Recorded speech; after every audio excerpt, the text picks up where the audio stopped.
Hey, hun, what do you get when you run electric to a flower? I don't know. What do you get?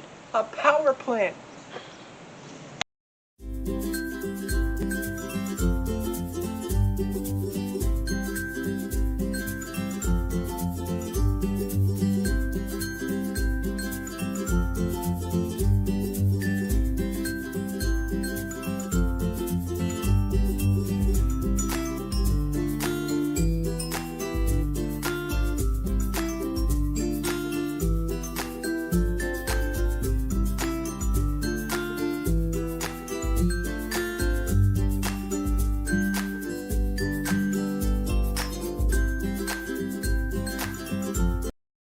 Welcome to Suburban Life Permaculture. I'm Holly, and today we're going to work on building a guild for this mulberry tree.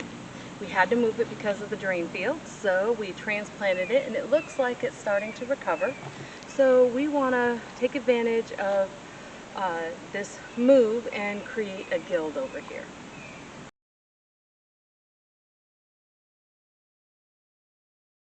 So let's talk a little bit more in depth about what a guild is.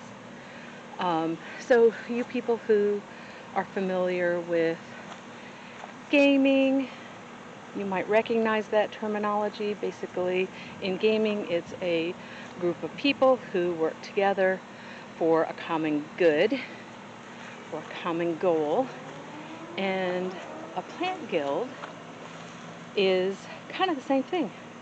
We have a bunch of plants that are all working together to help each other out. So I went ahead and I placed them about where I want them. Over here I have a blue ginger, and I kind of put that a little bit further out because I don't want to mess with the roots of our anchor tree of our guild when we harvest our blue ginger here. This is spiral ginger, so we don't tend to mess with the roots there. And some of the other things that I have here, I've got a couple of longevity spinaches here for their ground cover ability. They're in the ground cover layer food forest. This is in the root layer. This one is just a spiral ginger, so we harvest the leaves. And then we have a couple of tiny lavenders that I hope I will be able to keep alive, and our Cuban oregano, which is awesome.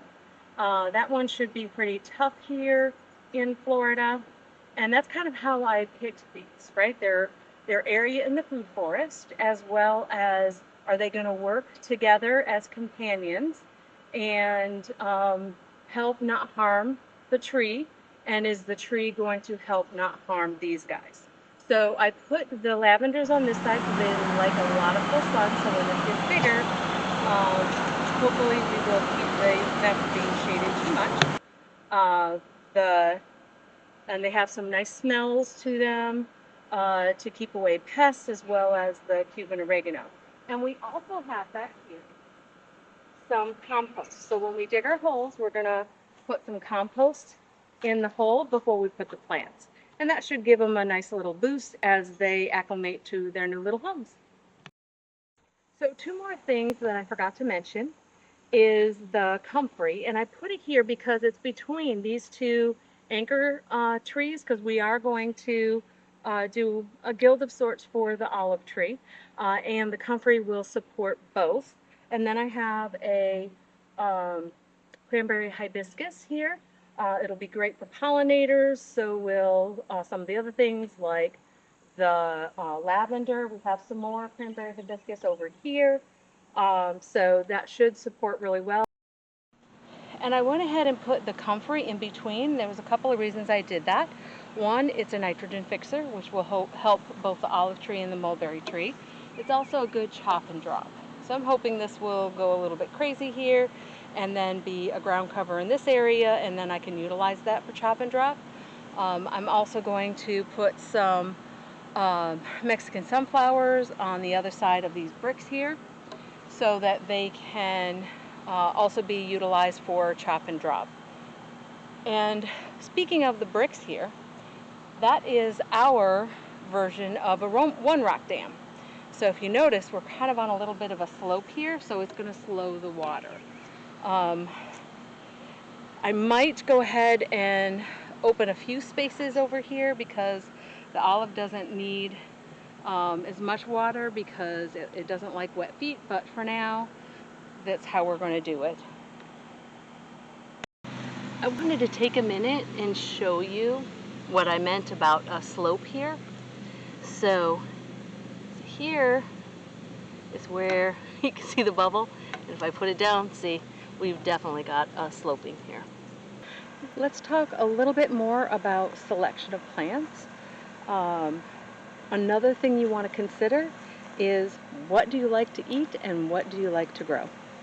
Very important. We enjoy eating the cranberry hibiscus, which here's our little baby over here.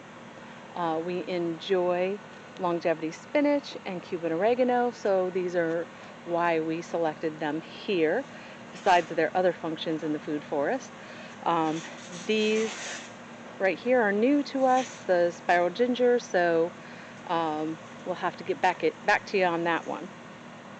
Another thing is what grows well in your zone. And you really want to check on how they work or how your guild is working, because you may find that a plant you selected just doesn't do well in that particular area or in your zone.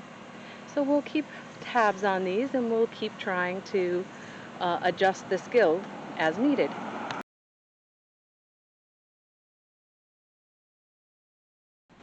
All right, it is a week later, and let me show you some updates to our guilds. So I went ahead and put some rock mulch around our olive tree. That's what my research recommended. Our comfrey is a little sad, but it's hanging in there. Everything else is doing pretty good. Hello, spiral ginger. Ah, yes, they're doing all right. I did add this morning a couple of cone flowers. So these are powwow red berry cone flowers. So it's an echinacea. It's just that variety of it. And I also put in between it some garlic chive. One more thing that I wanted to mention. So you notice how we have that the decorative bricks here. We talked about that being our Suburban one rock dam. So then if you look over here at the chives and the coneflower, see these little sod clumps? I went ahead and did something similar with them. They'll eventually break down and go away, but for now, while they're needing more water, this is going to be very helpful for them. So that should slow the water a little bit as they are trying to get acclimated in their new little spots. I don't know if this is really going to help them or not, but I figure it can't hurt, and since I didn't need those clods to go back in, they could have that function there. So I've got some more pollinators here, and the chive should help ward off some pests as well.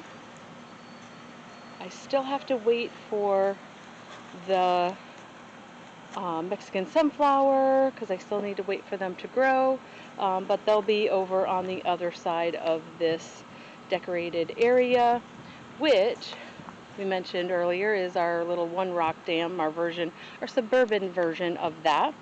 And as I mentioned earlier, I was going to open these up a little bit. Let me just show you how I did that. So that's them close together. This is them just slightly separated. If I need to, I can easily put those back closer together, but we want to do what's best for our olive tree. So, have you ever created a guild or just companion planted? Let us know in the comments below. And of course, I don't care if you like, subscribe, or share. You do you. Carpe diem, y'all.